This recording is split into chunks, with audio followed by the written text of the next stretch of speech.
meron din yung do ba yun? Ano tawag doon, Dad? Do?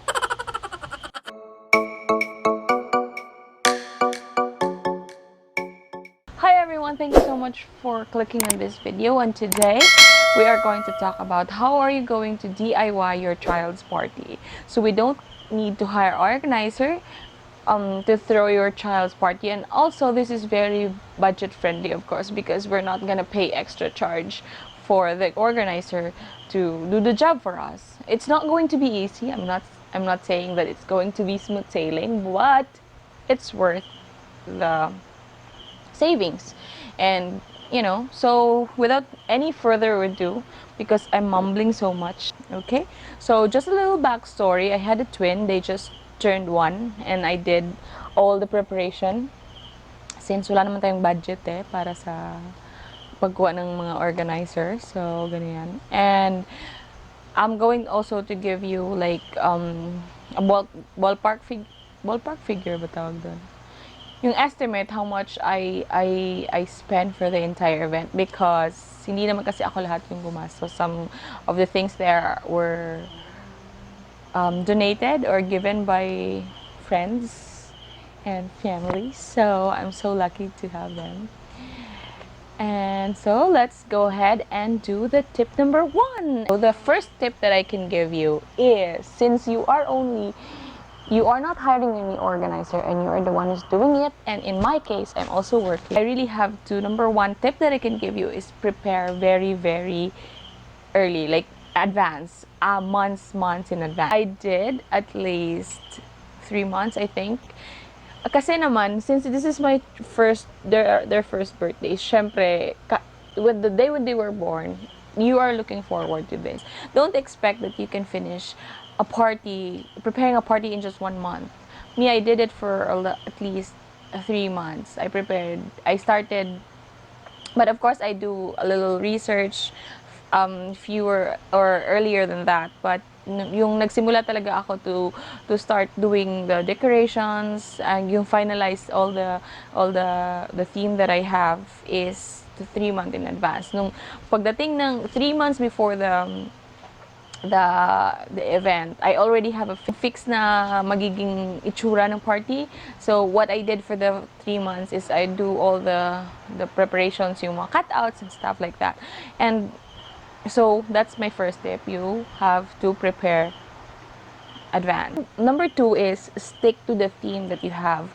Since ang dami-dami na kasi nating nakikita sa Google ngayon, so parang ang nangyari sa akin is this day parang gusto kong ganitong theme, and then the following day nakikita ko na parang mas maganda pala to, so parang ulit na naman ako, ano ba talaga? So you have to be fixed on what theme are you going to do, and then every time you search for like decorations that you are going to do, use that keyword para hindi ka nabibigyan Google ng mga other theme pa. For example, in our case, we did rustic.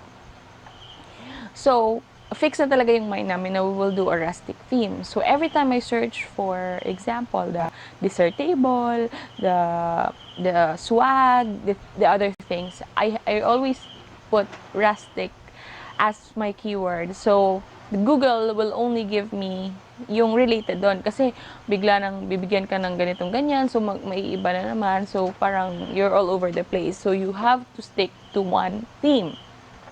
Okay? Number 3 is look for a local supplier. Mas mura po sila kasi nasa area nyo lang sila, kasi sa mag-outsource pa kayo dun sa mga malalayo na they have to ship it to you, or they have to kailangan pa silang pumunta sa inyo, for example, like a decorator. But in our case, since we did it, so the only local supplier that I hired are for the cake, for the table setup, and for what else? The desserts and the food. Just ask for a table setup. So yung table setup, kasama na doon yung plates, yung spoon, and yung utensils na gagamitin, at saka may may mga waitress and waiter na din doon. And they also have to give you may tables and chairs with all the skirting and everything, and then meron na ring centerpiece. The only thing that I did not ask them to do is the food. Mas makakamura ka kasi if Kasi naman hindi naman lahat kasi ng catering, yung pagkain, lahat ng gusto mong pagkain is available on them or yun yung specialty nila. So, yung mas maganda na yung tables, yung magpapaset up ka lang sa kanila, tsaka yung mga pagkain, you outsource it with, like, sample, may kilala kang magaling magluto ng ganito, so siya yung papalutuin mo, and you have them delivered on the day of the ang tawag nito, on the day of the event, doon sa area. So, meron ka lang taong i-assign that will accept everything that they will deliver, ganon. I'm not sure if this is practical, but for me, mas nakatipid ako. After I computed it, and compared it kung magpe-per head ako sa catering, mas nakamura ako. At ganito pa kasi, yung ibang pagkain, since I have friends and family who are, their specialties, mga ganito, ganyan, I asked them if they could cook one dish for me. For example, like my friend, I asked her to cook one dish for me. I just gave her all the ingredients and she cooked. So, makakamura ka doon. And then, some of your friends, some of my family member bring this food. So, ganon.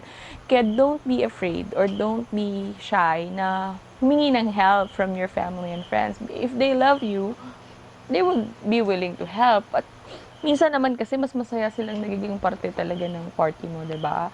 So, I'm sure naman there are people who are willing. Pero kung, that works for me, I'm not really sure if it will work for you because I'm only speaking based on the experience that I have. And I'm really thankful and very lucky na madami akong kaibigan and family that are willing to help during that day. Kasi hindi naman ganun kalaki yung budget ko. And they all know that. But we really have to throw the party for the twins. The other one is hire a photographer.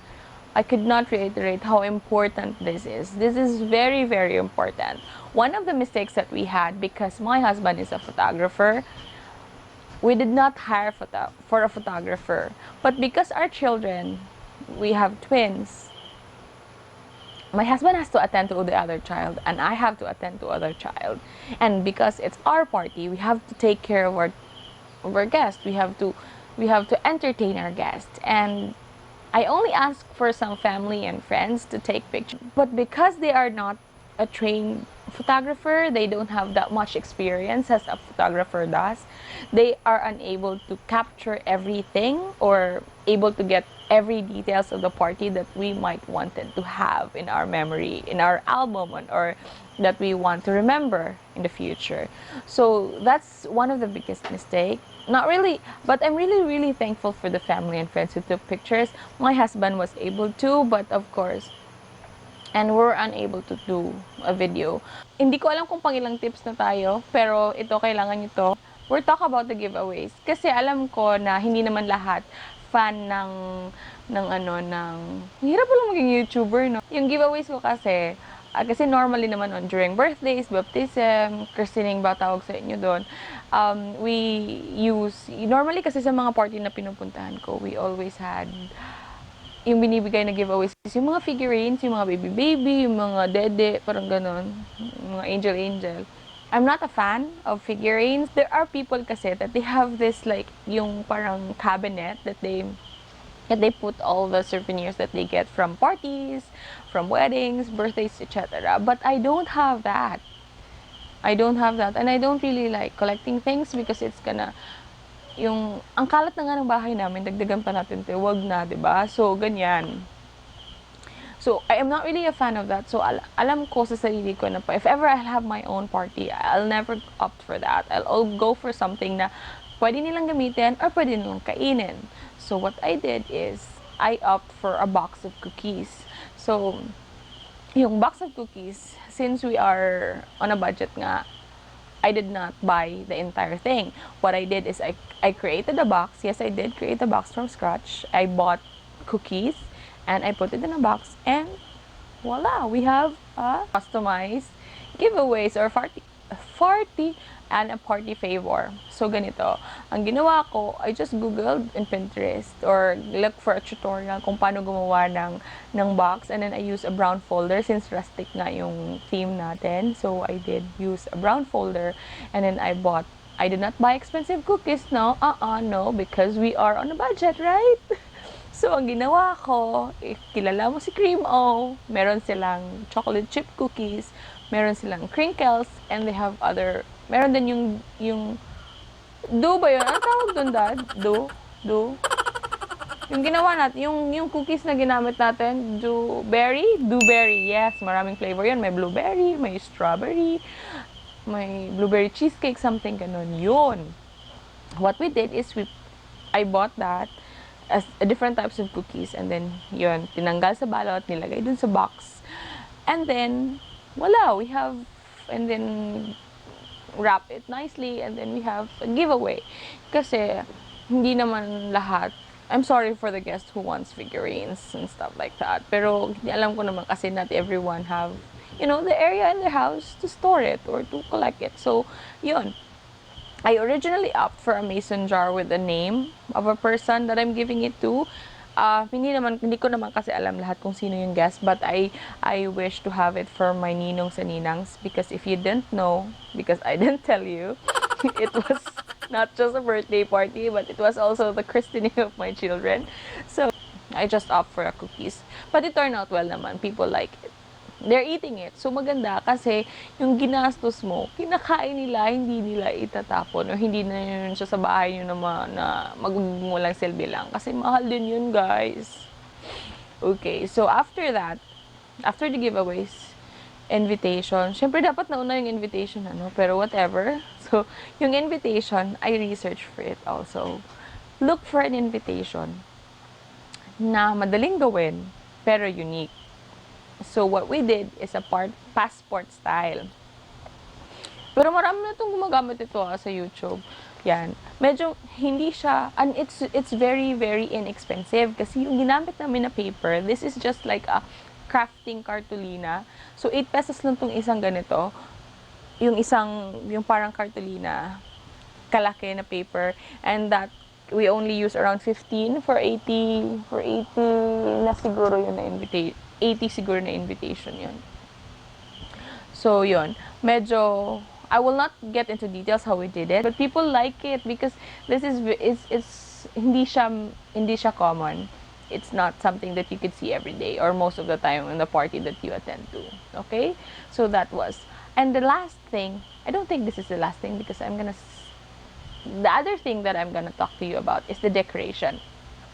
Since rustic nga, mas mabilis ka akin kasi since it is rustic, hindi siya ganun ka-polish. So, parang yung mga bagay-bagay lang na nakikita mo. And then, since rustic, yung signature kasi ng rustic is yung crates. Most of the time, if you see rustic wedding, rustic birthdays, yung crates, yun yung lagi mong nakikita. Pumunta ako dun sa isang store na marami silang dun lahat halos nakikita mo yung mga party needs, lahat ng balloons and everything. Dun, merong crates dun. And alam mo kung magkano yung isa? 800 pesos. Hindi natin afford yun mga te. So, kailangan nating maging resourceful. Yan yung other tips ko sa inyo, maging resourceful. Since nandito naman ako sa province, merong nagtitinda dito. It's a market day every Tuesday. And then, alam mo yung sa palengke, yung ginagawa nila, yung nilalagyan ng mga gulay, crates yun, te. Crates yun. So yun, bakit natin gamitin yun? Ba't ito bibili ng mahal na crates? Nagagamitin naman natin isang beses lang naman, 'di ba? So ayun, pumunta ako, hindi pala ako, yung nanay ko. Inutusan ko or nakisuyo ako sa mother ko that she will ask kasi nagbebenta din sila sa palengke during market days. So I asked her if she could check if merong mga empty crates doon, yung mga nagbebenta ng gulay or minsan yung toyo, yun, nilalagyan yung toyo. Yun. Ayun. So, nakakita kami ng crates and it's only for 10 pesos each. Yung iba nga, binibigay lang eh. Binibigay lang. Kasi ang gagawin ko sana, magpapagawa ako. Pero kung meron na naman nangyari, kasi mas maganda kasi pag yung nagamit na, kasi mas parang rustic yung dating. Kaya, ayun. If you could see, so, yung crates na yun is only 10 pesos each. Yung isa, binigay pa. And then, the cutouts, yung cutouts na Lucas and Marcos and Heaven Sent, yun, I did that. If you could see the Heaven Sent and the yung bilog na brown din na nakikita nyo, that's a hula hoop that I covered with pattern paper. Pattern paper is very, very inexpensive. 6 pesos lang yata yung parang Manila paper siya kalaki. So, I just covered it with that. And then, the rest is history. Just kidding. And then the other thing is yung mga balloons. Yun yung pinaka tawag nito, yung pinaka best friend mo during your party na ikaw lang yung gumagawa, yung balloons. Damihan mo lang yung balloons, okay na yung party mo. Kasi mura lang naman kasi yung balloons if you buy it in bulk. Turn out well, people like it. It's very elegant. And yun pala, I promised you na sasabihin ko kung magkano yung nagastos ko. Hindi ko exactly alam kung magkano lahat kasi yung another tip that I could give you is hindi mo siya bibilihin lahat ng gagamitin mo in one go. Sabi ko nga, I prepared 3 months in advance. So from the first month, for 3 months ago, before the party, I already bought things na gagamitin ko. So I bought, kung pupunta ako sa bayan, I buy like yung mga folder na I will make boxes for, and then bibili ako ng styro, bibili ako ng balloons if I go ganyan. So hindi mo siya bibilhin ng one go kasi mararamdaman mo yun, mahal yun. So what I did, I did it, or I buy things yung patingi-tingi, hindi ko siya binili agad-agad lahat-lahat. But then, because I have so many generous family and friends that help with the financial aspect, so more or less, kung if ever ako yung gumastos lahat, kasi kasama na dito yung damit ng twins kasi medyo mahal yon kasi it's a designer suit. So medyo kung susamahin lahat, I think it's around 40,000. 30 to 40,000 probably. Kasama na yun may lechon, lahat ng yung pagkain, giveaways, invitation, decorations, the things that I paid for, the tables and chairs, and everything else. That it's around 35 to 40,000. I know it's not that, probably it's not that cheap. Pero mas malaki pa yung gastos ng iba doon, considering what happened or yung naging turnout ng party. So, ganon. That's it for today. If ever, again, if you have any questions that I did not tackle in this video or anything that you want to know, personal, whatever you want to know, just let me know in the comments down below and we will try to answer that. Okay, so please subscribe, everyone. This is my first video, this is my first video, so try to be kind. Pero okay lang din naman if you bash me kasi hindi ko alam kung bakit sinabi kong okay lang. Pero whatever. Thank you so much for watching again. And please subscribe and like and comment down below if you have anything that you want to ask me. Bye! Thank you so much!